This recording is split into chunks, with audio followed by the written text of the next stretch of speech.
बिस्मिल्लाहिर्रहमानिर्रहीम। अस्सलाम वालेकुम डियर स्टूडेंट्स, मैं हूं मोहम्मद अवैस खान, आपका फ़िज़िक्स टीचर। लास्ट टाइम हमने चैप्टर 7 स्टार्ट किया था जिसका नाम है ऑसिलेशंस, और ऑसिलेशंस में हमने ऑसिलेटरी मोशन को डिफ़ाइन किया था। ऑसिलेटरी मोशन के साथ साथ हमने पीरियोडिक मोशन को भी और वाइब्रेटरी मोशन को भी एक्सप्लेन किया था, और साथ में हमने मैस स्प्रिंग सिस्टम को भी कंसिडर किया था, उसे भी एक्सप्लेन किया था। तो आज का हमारा टॉपिक है simple harmonic motion and uniform circular motion. ये इंतहाई इम्पोर्टेंट टॉपिक है स्टूडेंट, इसे बड़ी अच्छी तरह से समझिएगा। तो आइए देखते हैं कि यूनिफॉर्म सर्कुलर मोशन और सिंपल हार्मोनिक मोशन में हमें क्या सीखने को मिल रहा है। तो देखते हैं। सपोज़ के हमारे पास एक ऑब्जेक्ट है जिसे मैं एक सर्कल में मूव करवाने वाला हूँ, और मैंने यहाँ पे क्या किया स्टूडेंट्स, देखिएगा, मैंने यहाँ पे दो लाइट सोर्सेज लगाए हैं। एक को मैंने लाइट ए कहा है और एक को मैंने लाइट बी कहा है। अब यहाँ पे हमने काम जो करना है वो ये है कि एक जब बॉडी, सपोज कि मैं इस मार्कर को यहाँ पे इस सर्कल में मूव करवाता हूँ, तो इस मार्कर के मूव करवाने से हम यूनिफॉर्म सर्कुलर मोशन को और सिंपल हार्मोनिक मोशन को कैसे आपस में रिलेट कर सकेंगे। तो आइए देखते हैं कि अगर एक, जैसे ये बोर्ड मार्कर है, इसे अगर मैं एक सर्कल में घुमाता हूँ, ऐसे सर्कल में जिसका रेडियस r है, ये इसका सेंटर मैंने O यहाँ पे कंसिडर किया हुआ है। तो अगर मैं इस मार्कर को इस सर्कल में घुमाता हूँ, तो इसके घुमाने से, अगर मैं इसे यूनिफॉर्मली घुमाता हूँ इस सर्कल में, तो इसे घुमाने से इसकी जो प्रोजेक्शन की मोशन होगी, इसके जो साए की मोशन होगी, उसे हम देखेंगे कि क्या इसकी मोशन सिंपल हार्मोनिक मोशन है या कि नहीं। तो सबसे पहले तो हमें यही देखना है कि इसकी मोशन को हम सिंपल हार्मोनिक मोशन कह सकेंगे या कि नहीं। इस सर्कल में देखिए स्टूडेंट्स, मैं इस सर्कल के जो डायमीटर, यहाँ पे आपको एक लाइन नज़र आ रही है, मैं इसका नाम यहाँ पे रख देता हूँ, इस पॉइंट का नाम D और इस पॉइंट का नाम मैं रख देता हूँ E। तो लाइन जो DE होगा, ये मेरे पास होगा डायमीटर ऑफ द सर्कल। अब ज़रा देखिए स्टूडेंट्स, मैं कुछ अरेंजमेंट इस तरह का चाह रहा हूँ कि अगर मैं इस मार्कर को घुमाता हूँ, ये मार्कर घूमता हुआ E से शुरू होता है और ये घूमता घूमता पहुँच जाता है पॉइंट D पर, तो इसकी हाफ रेवोल्यूशन हो जाती है।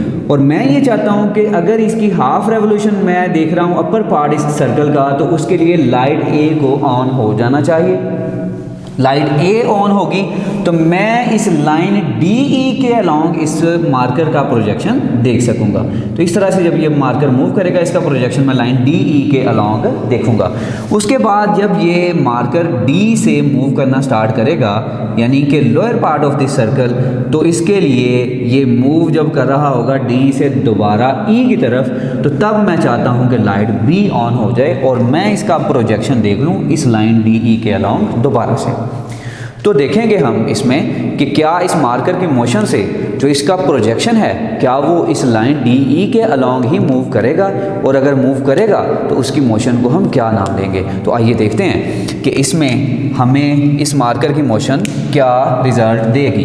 तो देखिए स्टूडेंट्स, हम ये जानते हैं कि जब लाइट को इंसिडेंट किया जाता है किसी एक बॉडी पर, तो उसका प्रोजेक्शन बनता है। एक ओपेक मीडियम पर, जब आप एक ओपेक ऑब्जेक्ट पर आप लाइट को इंसिडेंट करते हैं, तो उसका प्रोजेक्शन बनता है, उसका साया बनता है। तो इसका साया बनेगा मार्कर का स्टूडेंट्स, और हम चाहते हैं कि ये जो इसका प्रोजेक्शन है ये इस लाइन DE के अलोंग बने।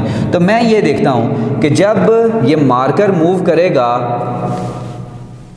इस सर्कल में यूनिफॉर्मली, तो इसका जो प्रोजेक्शन होगा वो आप देखिएगा यहाँ पे कि इसका प्रोजेक्शन यहाँ पे था पॉइंट E पे, यानी O से शुरू हो रहा है ये और जा रहा है कहाँ तक, पॉइंट E तक। मैं इसे यहाँ पे इस तरह से ड्रॉ भी कर लेता हूँ ताकि हमें याद रहे। ये देखिए, ये इसका प्रोजेक्शन है स्टूडेंट्स। लेकिन जैसे जैसे मार्कर मूव करेगा अपवर्ड्स, जब ये मार्कर अपवर्ड्स मूव करेगा तो इसका प्रोजेक्शन स्टूडेंट्स कम होता जाएगा। इस तरह से ये बिल्कुल ऐसे है कि जैसे अगर हम सुबह के वक्त अपना प्रोजेक्शन, अपना साया देखते हैं, तो वो साया हमें कदरे लंबा नज़र आता है, और जैसे जैसे सूरज हमारे सर की तरफ आ रहा होता है, यानी 12 बजे के करीब की अगर आप बात करें, तो 12 बजे के करीब आपको अपना प्रोजेक्शन कम होता होता बिल्कुल आपके पैरों में नज़र आता है। तो बिल्कुल उसी तरह से कि जब ये मार्कर मूव कर रहा होगा ना ऊपर की तरफ, तो फिर इसकी वजह से इसका जो प्रोजेक्शन है वो कम होता जाएगा। तो ये देखिएगा कि ये मार्कर जब मूव करता करता इस पॉइंट तक पहुंच रहा है, तो तब तक इसका जो प्रोजेक्शन है वो 0 हो चुका है। जब ये यहाँ पे पहुँचा इसका प्रोजेक्शन हो गया स्टूडेंट्स 0। अब इसके बाद क्या होगा, ये जो बाकी का जो क्वार्टर है सर्कल का, जब ये इसमें ट्रैवल करेगा तो इसका प्रोजेक्शन स्टूडेंट्स देखिएगा ये मार्कर की तरफ कि जैसे जैसे ये ब्लैक मार्कर मूव करता जा रहा है आगे की तरफ, वैसे वैसे इसका प्रोजेक्शन भी मूव करता जा रहा है टूवर्ड्स लेफ्ट, यानी डी पॉइंट की तरफ। और जैसे ही ये मार्कर इस लाइन ओ डी के अलॉन्ग पहुंचेगा तो इसका प्रोजेक्शन यहाँ पे मैक्सिमम हो चुका होगा। तो हमने देखा कि ये प्रोजेक्शन यहाँ से मूव करना स्टार्ट हुआ, घटते घटते ओ पे पहुंचा और ओ के बाद इसने इंक्रीज करना शुरू कर दिया और पहुंच गया पॉइंट डी पर। ये इसका मैक्सिमम प्रोजेक्शन होगा। अब हम ये चाह रहे थे कि जैसे ही second half of the circle start हो तो लाइट बी ऑन हो जाए। अब लाइट बी स्टूडेंट्स ऑन होगी तो उसकी वजह से क्या होगा कि इसका जो प्रोजेक्शन है ये यहाँ पर हमें नज़र आएगा, और जैसे ही मार्कर आगे की तरफ मूव करना स्टार्ट करेगा तो इसके आगे मूव करने की वजह से जो इसका प्रोजेक्शन है वो कम होता जाएगा और कम होते होते वो पहुंच जाएगा पॉइंट ओ पर। जैसे ही मार्कर इस ओरिएंटेशन में पहुंचेगा तो इसका प्रोजेक्शन कहाँ पे होगा, पॉइंट ओ पर, यानी 0 हो चुका होगा। उसके बाद बाकी का जो क्वार्टर रह गया है सर्कल का, इसके लिए जब ये मार्कर आगे की तरफ मूव करेगा बाकी के क्वार्टर के लिए तो इसका प्रोजेक्शन इस तरह से इंक्रीज होता जाएगा। जैसे जैसे ये मार्कर आगे की तरफ जाएगा वैसे वैसे प्रोजेक्शन भी इसका टूवर्ड्स राइट शिफ्ट होता जाएगा, और जैसे ही ये मार्कर इस ओरिएंटेशन में पहुंचेगा तब तक इसका प्रोजेक्शन ओ ई के अलॉन्ग होगा और मैक्सिमम होगा। तो हमने स्टूडेंट्स ये देखा कि एक मार्कर है जो कि यूनिफॉर्मली मूव कर रहा है एक सर्कल में, इस तरह से एक यूनिफॉर्म स्पीड पे ये मूव कर रहा है एक सर्कल में, लेकिन इसका प्रोजेक्शन हमने देखा कि जो प्रोजेक्शन है इसका वो इस लाइन डी ई के अलॉन्ग ही मूव करता रहा, यानी ई से वो मूव करता रहा ओ की तरफ, ओ से डी की तरफ, डी से ओ की तरफ और ओ से फिर ई की तरफ, और इसी तरह से अगर ये मोशन रिपीट होती रहेगी तो वो पॉइंट ओ के आगे और पीछे मूव करता रहेगा after the regular time intervals. तो हम इस प्रोजेक्शन की मोशन को सिंपल हार्मोनिक मोशन कहेंगे। सिंपल हार्मोनिक मोशन में इसमें हमें यह पता चला कि अगर एक बॉडी यूनिफॉर्मली मूव करती है एक सर्कल में तो उसका projection simple harmonic motion execute करेगा। तो मैं इस स्टेटमेंट को कुछ यूं लिख लेता हूं कि द प्रोजेक्शन ऑफ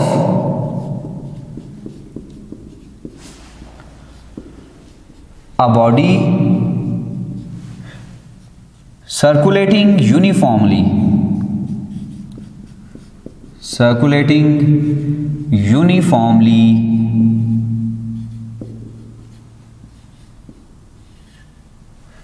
executes, ये एग्जीक्यूट करता है simple harmonic motion.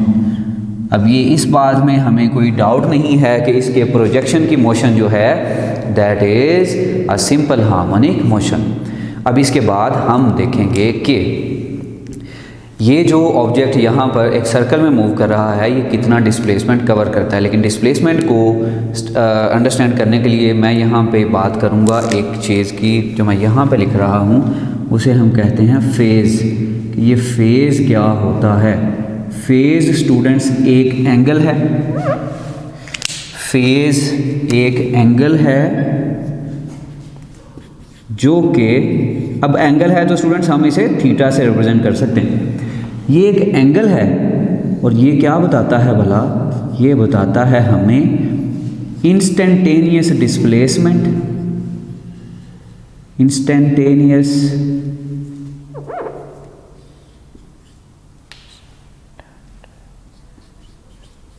Instantaneous displacement, और साथ में ये हमें, चूँकि एंगल है तो फिर ये हमें डायरेक्शन भी बताएगा। तो हमें यहाँ पे ये पता चल रहा है कि फेज़ क्या है? फेज़ एक ऐसा एंगल है जो कि हमें डायरेक्शन भी बताता है और इंस्टेंटेनियस डिस्प्लेसमेंट भी बताता है। तो मैं यहाँ पर फेज़ के बाद हेडिंग दूंगा इंस्टेंटेनियस डिस्प्लेसमेंट। तो इंस्टेंटेनियस डिस्प्लेसमेंट क्या है? इंस्टेंटेनियस डिस्प्लेसमेंट स्टूडेंट्स नाम से पता चल रहा है कि ये किसी भी इंस्टेंट पे किसी बॉडी ने जितना डिस्प्लेसमेंट कवर किया होगा उसे हम इसका इंस्टेंटेनियस डिस्प्लेसमेंट कहेंगे।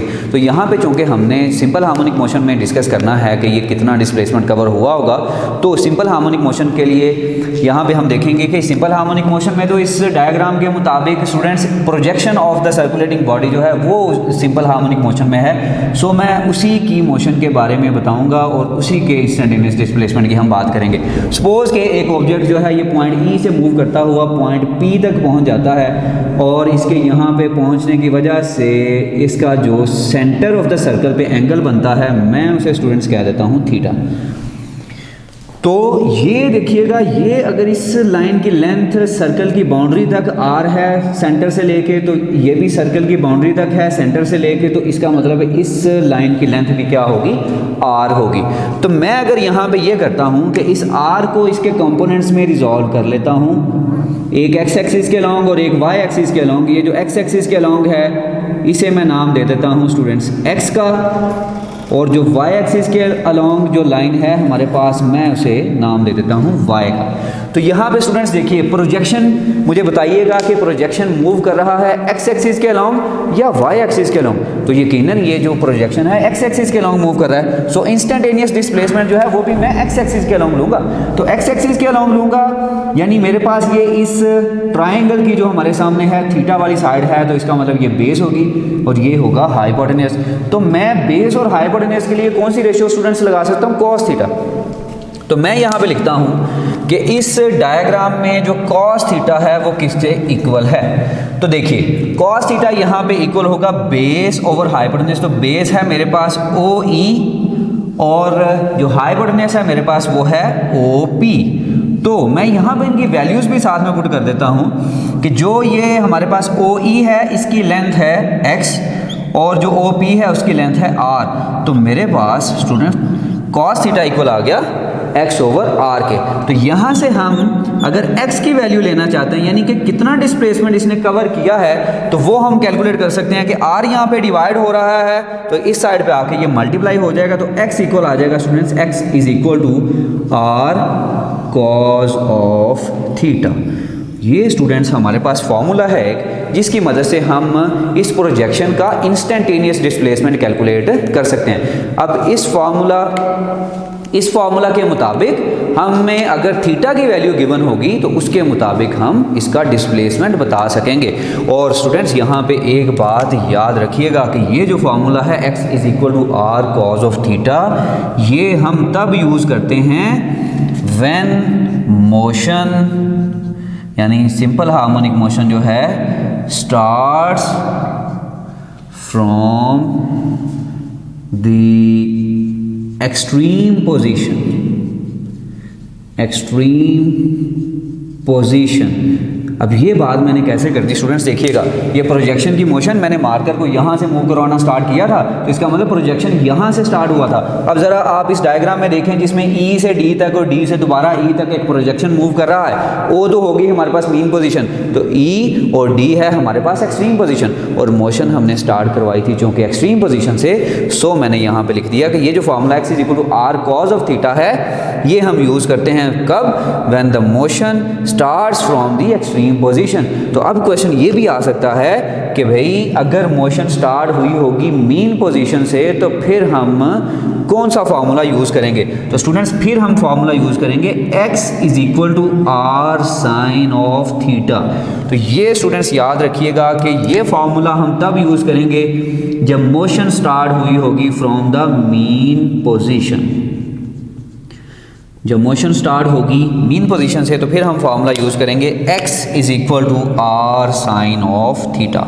ये स्टूडेंट्स चीज़ें इसमें कुछ याद रखने वाली थी, ये आप इन्हें अच्छी तरह से अंडरस्टैंड कीजिएगा।